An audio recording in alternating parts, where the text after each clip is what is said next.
Hello, I'm Soycat, and thousands are currently fleeing the Thai-Cambodia border after deadly clashes have occurred between the two militaries. These clashes have sadly left multiple Cambodian civilians and a Thai soldier dead, which is of course very sad for both countries involved, but it's also a particular setback for the United States, and in particular their leader. Why is it the case that two countries on the other side of the world having a bit of a dispute like this, and the humanitarian outreach of that, why does that affect the United States at all? How can you blame colonialism for this clash? And what are they actually fighting over? How is it that they are continually coming back to this war over and over when seemingly they have no reason to fight? Let's go into that today, right after a word from our sponsor. This video is brought to you by Civil Unrest. Do you dislike the idea of voting, or even just think that it's too far away until your next election? Well, if so, if you want to get faster and maybe even more effective results, try FIRE or Civil Unrest, or the two together like you can see right here. This is a great way to get faster results, and it works every time, except when it doesn't, and if you use code SOYCAT, you'll even get 10% off. Which, incidentally, is the amount this guy should be taking off his bread.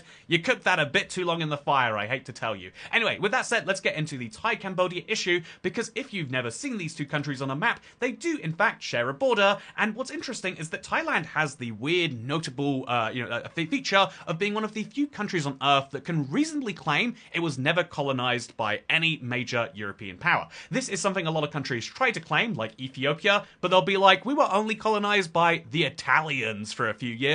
That doesn't count, right? And it's like, no, I do think the Italians, or if you want to use American dialect, Italians, I do think the Italians do count as a real, a case for this. And so the same is true for, Thailand has the actual true distinction of not being colonized. They worked with the British, they worked with the French, and that is where their problems lie. You see, Cambodia, Laos, and Vietnam all used to be part of the same French colony of French Indochina. And I never used to know why they called it that till recently. It's because there's India, there's China, and they figured, well, it's like halfway in between, therefore it's Indochina. And ignoring, the offensiveness of that, and I think the biggest issue is the fact that going in between India and China, this isn't really what you can describe this as, but in either case, French Indochina was what the power, and because Thailand was right next to France, they had to work with them on a reasonable level, which meant that when it came time to draw, the border between these countries, they drew one that Thailand wasn't particularly happy with. This was something they were so unhappy with that they actually took it to the International Court of Justice, but the International Court of Justice sided with the Cambodians and their new fresh border.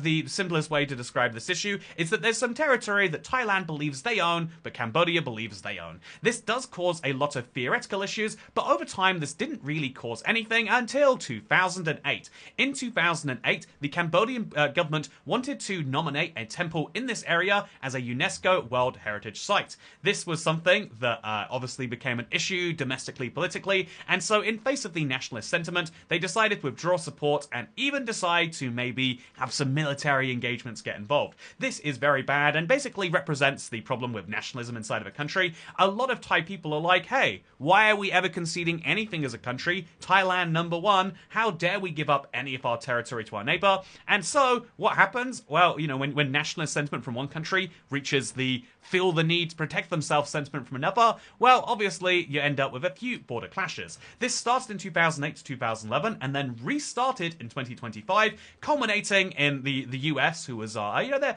currently on a big plan of, a big point about how the president is like making a big deal about stopping wars. He came in and he's like, whoa, guys, I know that you got a big problem here, but no, you are not fighting, it's not okay. Effectively playing world police in the way that people actually like. He got the two sides around the table, and one of the, again, no matter what you think of Mr. Trump and his domestic or international policies, in this case, he got the two sides together. They did one of these classic showing the showing the thing to everyone, orders, and wow, what do you know? There was peace. This peace was signed on the 26th of October, 2025, and everything's been perfectly fine since then. No, I'm making this video, so that can't be true. So what happened since then is that Thailand started to launch air raids along the border. But, why? Why did Thailand start doing that again? They just signed an agreement not to. Well, the simplest summary of this is that, well, although this is a really old border, there was a Cambodian rocket barrage on the 24th, which started the initial conflict, and then after they signed the ceasefire, Thailand said that it had some issues because two of its soldiers were injured in a landmine explosion near the Cambodian border. You see, Cambodia is now really locking down the fact that this is our territory, They even legally proved it, and so they're putting landmines on the border, which is killing some Thai soldiers, which I would say not an ideal, not an ideal thing. I think that if you have a military, you probably don't want the people who work in it to die. And so, what resulted from that? Well, these landmines have resulted in the Thai military sending in some strikes, which has resulted in the clashes that you're seeing right now. And now you see thousands of people, including people who work in schools.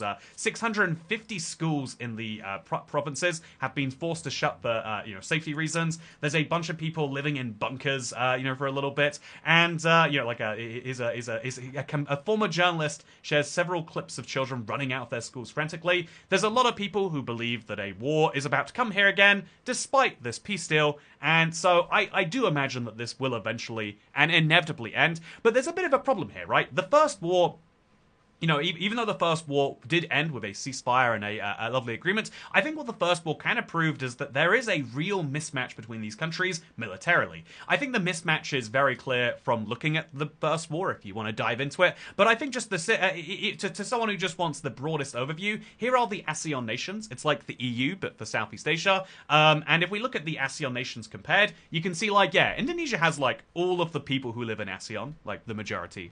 I'm exaggerating for effect.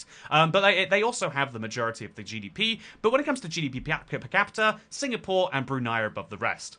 That's not relevant to my point. I just wanted to make it because I think it's crazy when you look at just how far Singapore has a comparable GDP to Thailand, despite having more than 10 times fewer people. But if you look at Thailand's GDP, they got about half trillion or so, compared to Cambodia, which has about 29 billion. This combined with the population, where Cambodia has... so Thailand has richer people per person, they have more people, and you combine these together and you get a mismatch that even if Cambodia dedicated 100% of their domestic product to the military, they still probably would lose a war. And the only reason that both countries don't want to fight is that it's not really in their interest. They're both part of the same union, and indeed that the United States comes out pretty clearly saying, you guys are not going to be doing this. Obviously, their ASEAN partners don't want them fighting either, but the United States in particular, and Mr. Trump is out here saying, yeah, you will stop this fighting right now. And this is a weird thing for many people. I think especially both people who are very isolationist within the United States, but even people who are of the belief that, the United States only intervenes in situations where they can make some money. Why would they intervene in this case?